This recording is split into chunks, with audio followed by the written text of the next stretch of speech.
ভাই এটা হলো ডিজিটাল টোল প্লাজা, আগে স্ক্যান করুন, পেমেন্ট ক্লিয়ার করুন, ভালো হতো না অ্যাট লিস্ট পকেটের দিকে চোখ থাকতো না, তাই না? ইমোশনাল ব্ল্যাকমেল করে কোনো লাভ নাই, আপনি ডিসকাউন্ট পেতেন না। কি আর কর, আমি ক্যাশই দিই, ভ্যাট ট্যাক্স সহ।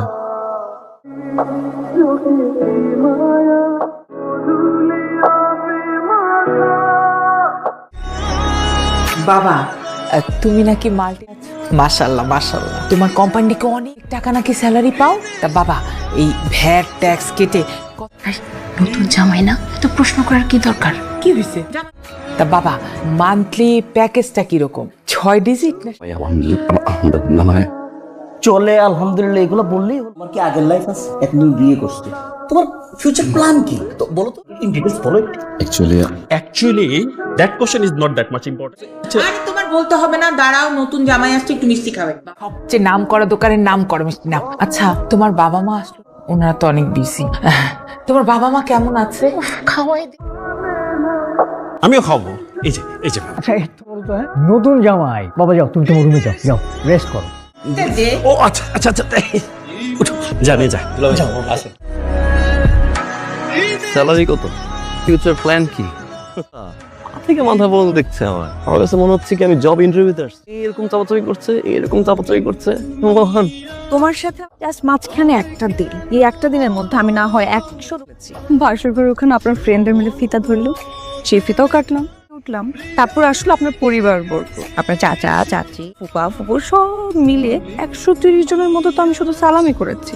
এটাকে শ্বশুর বাড়িতে এসেছেন, প্যারা তো সহ্য করতেই হবে। আপনার শ্বশুর বাড়ি 2 মিনিট চাপাচাপি করে না, এটা কি বলেন, বাসার বড় মেয়েকে বিয়ে করেছেন, তার জামা এসেছে প্রথমটা, সেই সুবাদে আপনাকে সবাই একটু বেশি আদর করে। জীবন শ্বশুর বাড়ি এখন এসব ভেবে লাভ নেই, এবার আসবে না, সবকিছু এখন দরজার উপাসেই থাকবে। আপনি একটু রিল্যাক্স করেন, কেউ আসবে না আপনাকে জ্বালাতে। আপনাকে একটু বেশি হয়ে যাচ্ছে না? নিজের বাড়ি আসছি দেখে খুব ভাবে আছো, যাবা না আমার ভাই? আর এটাকে নিয়ে আসি, তারপর বলবো। পুরো ফ্যামিলি পাগল রে ভাই। দেরি করে ফেললাম না তো, হাসপাতালে পরিবারের ঐতিহ্য, সবাইকে সালাম করতে হবে, এই জন্য দাঁড়িয়ে। সালাম পাওয়ার জন্য ঠিক আছে, আমি তোমার সালাম পেয়েছি বাবা, এই নাও। না বা এটা টাকা না তো, এটা হচ্ছে সালামি। এটা রাখো, ভালো থাকো বাবা। বাবা ধরো এটা সালামি করো। কি দরকার আছে না, এটা দোয়া।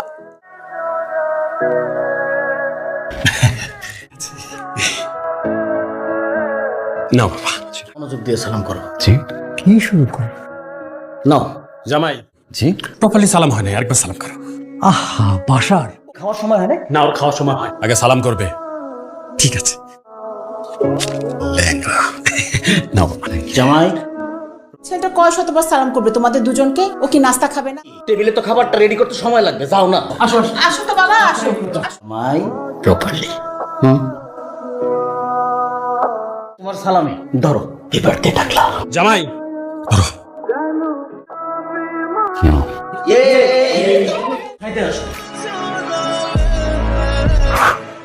মুরগি ওরে কত বাজার, ভাইজান সেইগুলা ছাগল রয়েছে 2টা, মুরগি আনছে শত শত। আরে এই বাজার আমি রাখবোটা কোথায়? জামাই কি করছো সব তুমি? 5 বস্তা চাল, এত চাল আমরা কি করবি? আরে 300 ডিম দুলা ভালি হিসেবে খাবো নাকি অমলেট দিয়ে ফেস প্যাক বানাবো? হালি হিসেবে কেন খাওয়া শালি? ভালো থাকে, আমার মনে হয় না কোনো ঝামেলা হবে। বাবা এত বাজার কেন? গোষ্ঠীর লোক একসাথে খেলে তো শেষ হবে না। খবরে দেখলাম চাল আর তেলের দামটা বেড়ে নিয়ে আসলাম। মাছ মুরগি তাজা খাওয়াটা বেটার মনে হলো। আচ্ছা পুপি, তাহলে আর কি করার, চলো বাজারগুলো রিসিভ করে। হ্যাঁ মা, এটা হচ্ছে জামাই, বাজার করে নিয়ে এসে মনে হচ্ছে সারা এলাকার মানুষরা খাওয়া বড়া চুল কি স্টাইল করে আশ্রয়। না নিতে হবে বাবা। কোনো অসুবিধা নেই। খাবার তো কখন খাবে বলো? আমাদের বাড়ির নতুন জামাইরা প্রথম দিন এর থেকে বড় দুটো খায়। তোমার ফুপা প্রথম দিন এসে কি খায়? 20টা পিঠা একাই খেয়ে ফেলেছিল। হ্যাঁ, মাছের মাথা খেয়েছিল। এত বলো না তো, তোমার ফুপার পেট যা দেয় ভিতরে এরকম ঢেউয়ের তালে তালে ভাসে। জামাই লজ্জা পেলে হবে না, নতুন জামাইয়ের পেট হতে হবে গোডাউনের মতো। যা যা আর মাত্র তো মাছ দিয়েছি, মুরগি বাকি, গরু বাকি, পিঠে খাও বাবা।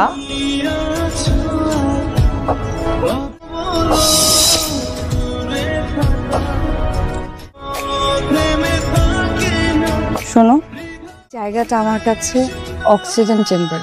যখন আমার মন খারাপ থাকে বসে বসে থাকতাম ওই যে এখানটা, এখানকার বাতাসের স্পর্শ সব মনকে শান্ত করে দেয়। আমার মন শান্ত করতে বাতাসের প্রয়োজন হয় না, ওর নিঃশ্বাসের শব্দ শুনতে পারি, ভালো লাগে। সারা জীবন এ থাকতে পারবে? সারাজীবন বললে ভুল, মনটা একটু এলোমেলো। ভিতরে এক ভয়ানক অন্ধকার আমাকে ঘুমাতে দেয় না। মানিয়ে নিতে পারবে? ভয় পেয়ে চলে যাবে। অন্ধকার ধুয়ে দিলাম, তুমি যদি অন্ধকার হও, অন্ধকার ঘরে আলো হয়ে চলচল করে চল। অন্ধকার ঘরেই তো জোনাকিত, আমার বুকের এই পাশটার মতো।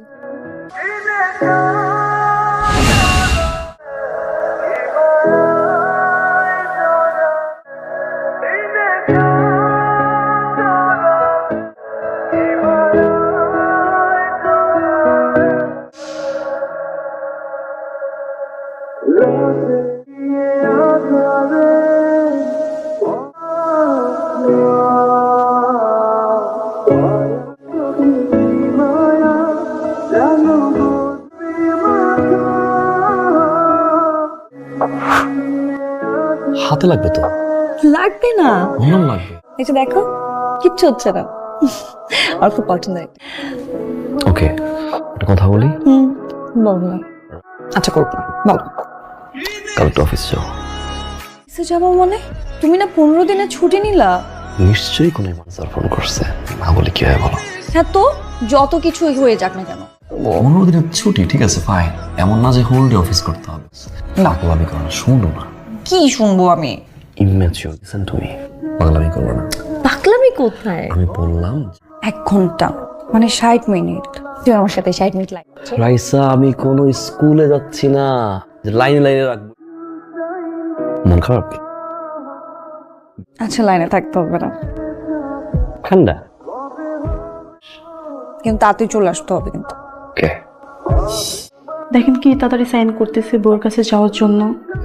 পেন্ডিং 1 ঘন্টায় শেষ। আসসালাম। কি অবস্থা? মেশিনের গতিতে সাইন করছেন? সামান্য কয়েকটা ফাইলের জন্য আমাকে ডাকে বাবা। নো বাবা, আশা করি ম্যানারিজমটা ঠিক রাখবেন। স্যার, একটু এমডি রুমে নক করে ঢুকবেন, ঠিক রাখবেন। আশা করি মিস্টার চেয়ারম্যান। বহুত ছিল, তাই ভাবলাম তোকে একটু জানাই। এনজয় বেটা, এনজয়।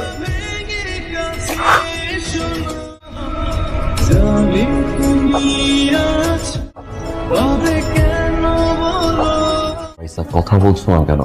ওই মেয়েটাকে যার সাথে রাস্তা মো মো কোথাকার মো?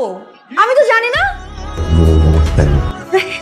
মানে রাস্তায় দাঁড়িয়ে টাকা দিয়ে দিচ্ছ, ফ্রেন্ডের গায়ে হাত দিচ্ছ, আবার ফ্রেন্ড। রাইসা, আস্তে কথা বলো, বাসায় তোমার সব ফ্যামিলি মেম্বার্স। হ্যাঁ তো, মানুষের জীবনে কোনো না কোনো ঘটনা থাকে যার কারণে সে মানুষগুলো জীবনে। রাইসা, আমি তাদের ভিতরে একজন। আমি ভালোবাসার আলোতে বাঁচতে চাই। তুমি আমার ভালোবাসার আলোতে বাঁচতে চাচ্ছ। তুমি কিন্তু বোঝার চেষ্টা করছো না। আমি কি বুঝবো? তুমি আমাকে বুঝাইছো সেটা আমি বুঝছি, কিন্তু আজকে আমি বুঝবো না। মানে ঘরে রেখে সে অফিসে গেছে, অফিসে যাওয়ার পর ফোনও ধরো না। ও হে তো রাস্তায় দাঁড়িয়ে ওই মেয়ের সাথে মিটিং এর ব্যস্ত। তুমি, আমি তোমাকে বিশ্বাস করেছি। আমি জানতে চাই এই মেয়েটা কে, নাকি এক্স থেকে বেশি কিছু? ও আচ্ছা, তোর বিয়ে করা বউ নাকি? কি একটা উল্টোপাল্টা কথা বলবো না, একটা সিক্রেট করবো না। আমি কোনো মিথ্যাবাদীর সাথে কথা বলতে চাই। সিক্রেট না চাও, এক্ষুনি আমার বাড়ি থেকে চলে যাও।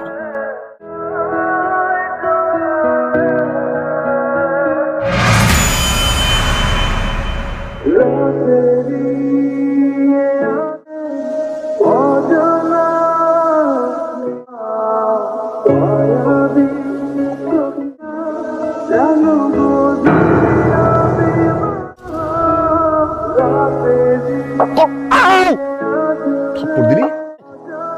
আচ্ছা না, লেট করিস। তুই যদি লেট করে আসবি, তুই আমাকে বলতি, আমি 1 ঘন্টা পরে আসতাম। লোকজন ছিল, লোক ছিল। তুই প্রতিদিন এটা কেন করিস? হ্যাঁ, তোর সমস্যা কি? তোর সমস্যা কি? তুই প্রতিদিন আমার সাথে শয়তান চাকরি করিস। একটা শয়তান তুই। কেন লেট করিস তুই? হ্যাঁ বুঝছি আমি। থাম।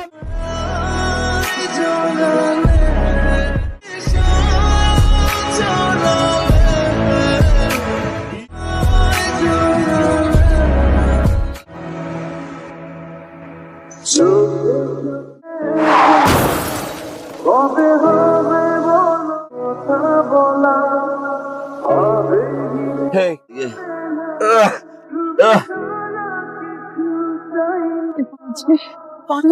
Just shut up. আমি জানি কেউ না কেউ আসবে অনেক বেশি।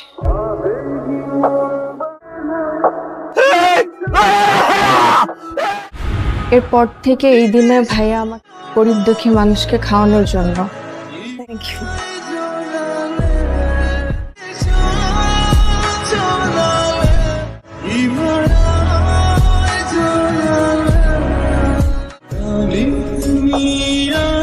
গেট যে খোলা, কেউ কি দেখে? কিছু হয়তো ভুলে আমার অফিসে আসছে। দাঁড়ায় গেছো কেন? যাও ভিতরে যাও। আমার বাবার বাড়ি, দাঁড়িয়ে থাকবো, দরকার হলে শুয়ে থাকবো। এখন আমি নাচবো, কার যদি নিজের নাচ নিজে দেখো, নাচের টাকাটা নিজে দিয়ে দিও। ধরো এটাও রাখো। কি করবো? কেউ তো আসতে বলে না। কেউ তো ভিতরে আসতে নিষেধ করে আসছে, তার মধ্যে আবার ঢং শুরু করতে। এতগুলো শাড়ির মাঝখান থেকে খুঁজে এই কেউ কি একবার দেখছে যে শাড়িটা কেমন লাগছে আমাকে? আমি কিছু বললে ভুল হবে, এটা আমার জীবনের অনেক বড় একটা অংশ। আমি সব জানি, কিন্তু তুমি আমাকে যে তোমার এত সুন্দর একটা পাস্ট আছে, ওটা মনে হতো না।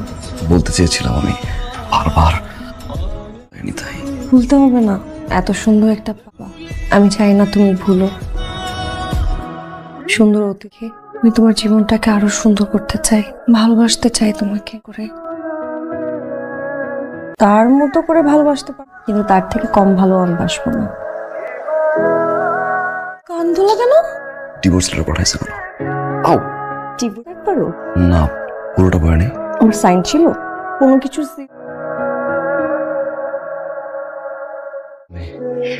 Because my husband deserve it.